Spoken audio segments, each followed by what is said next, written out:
یہ مناظر آپ میں سے اکثر لوگ جو منڈی بہاوالدین سے، اسلام آباد سے یا لاہور سے براستہ سالم ٹو بھلوال یا سرگودا سفر کرتے ہیں، وہ یقیناً آئے روز اس کو دیکھتے رہتے ہیں۔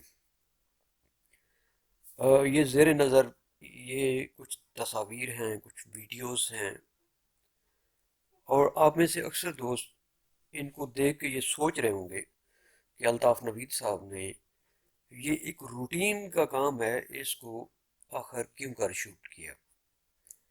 میں ان دوستوں کو یہ نہیں دکھانا چاہتا جو آئے روز اس گرد و غبار سے اٹے روڈز کے اوپر سفر کرتے ہیں، اپنی زندگیوں کو، اپنے پیاروں کی زندگیوں کو، اپنے بہن بھائیوں، اپنے بچوں کی زندگیوں کو داؤ پہ لگاتے ہیں، بلکہ یہ میں ان لوگوں کو بھی دکھانا چاہتا ہوں جو تھرو آؤٹ دا ورلڈ دنیا کے سویلائزڈ کنٹریز میں جاتے ہیں، رہتے ہیں، وہاں کی چیزوں کو آبزرو کرتے ہیں، یا وہاں کے لوگ جو پاکستان یا ہمارے لوگوں کے حوالے سے اپنی اپنی طرز کے کچھ خیالات رکھتے ہیں، ان سب کے لیے ہے، تاکہ اگر کہیں پہ کچھ خوش فہمیاں پائی جاتی ہیں تو وہ بھی دور ہو جائیں، اور اگر کچھ غلط فہمیاں پائی جاتی ہیں تو وہ بھی دور ہو جائیں۔ ٹھیک ہے جی۔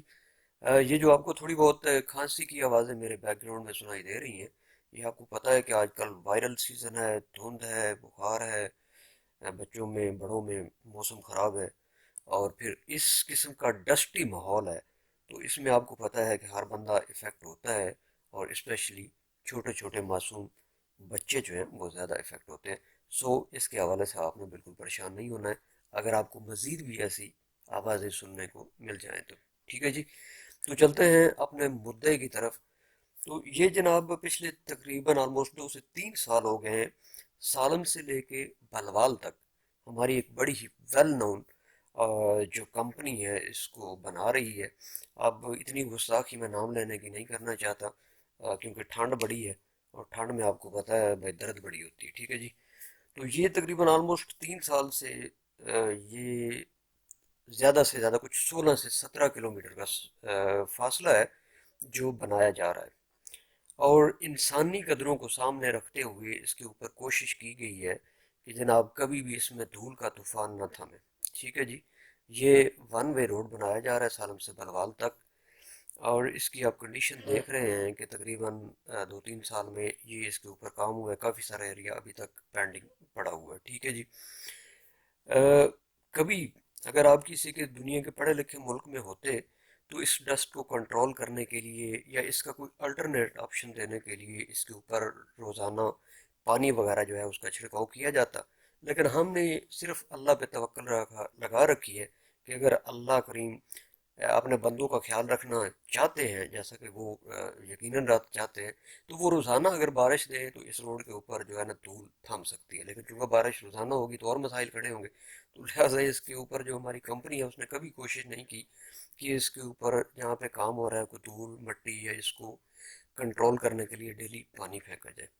پھر آپ اس ویڈیو میں دیکھ رہے ہیں تو کچھ سپیڈ جہاں پہ روڈز کی کٹ لگائے گئے ہیں وہ کہیں پہ بھی ان کو انڈیکیٹ نہیں کیا گیا۔ اگر کوئی بندہ رات کو سفر کرے گا تو یقیناً وہ اپنی جان و مال سے کہیں بھی اپنا جو ہے نا وہ اسے ہاتھ دھو بیٹھ سکتا ہے۔ ٹھیک ہے۔ اس کے علاوہ یہ آپ دیکھ رہے ہیں کہ جناب ایک پل بنائی گئی ہے، اور اس کے درمیان سے جو لوہا یا سریہ ہے وہ نکل رہا ہے۔ یہ دیکھیں، یہ کنڈیشن بھی آپ دیکھ رہے ہیں، اور اسی کنڈیشن میں اس کا کوئی الٹرنیٹ آپشن نہیں رکھا جاتا کہ یہاں پہ فار دا ٹائم بینگ تھوڑی سی ٹریفک گزر سکے۔ ٹھیک ہے جی۔ اسی دھند میں، اسی مٹی میں، اسی گرد میں آپ نے سفر کرنا ہے، تو وہ سریے اگر رات کو سب اس کے اوپر یہ شاپر لگا دیے گئے، دیکھیں نا، اگر یہاں سے کوئی رات کو سفر کرے گا، یہ دیکھ، تو وہ بیچارہ آپ امیجن کریں کہ کتنے بڑے حادثے سے دو چار ہو سکتا ہے۔ تو اپنی ڈیوٹی سمجھتے ہوئے اس ویڈیو کو شیئر کریں، تاکہ کمپنی والے بھائی تھوڑا سا ہمیں انسان سمجھتے ہوئے اس علاقے کے لوگوں کو اس کے اوپر پانی کا چھڑکاؤ وغیرہ یا اس قسم کا کوئی کام کر کے ثواب دارن حاصل کریں۔ اپنے الطاف نوید کو اجازت دیں۔ اللہ نگہبان۔ پاکستان زندہ باد۔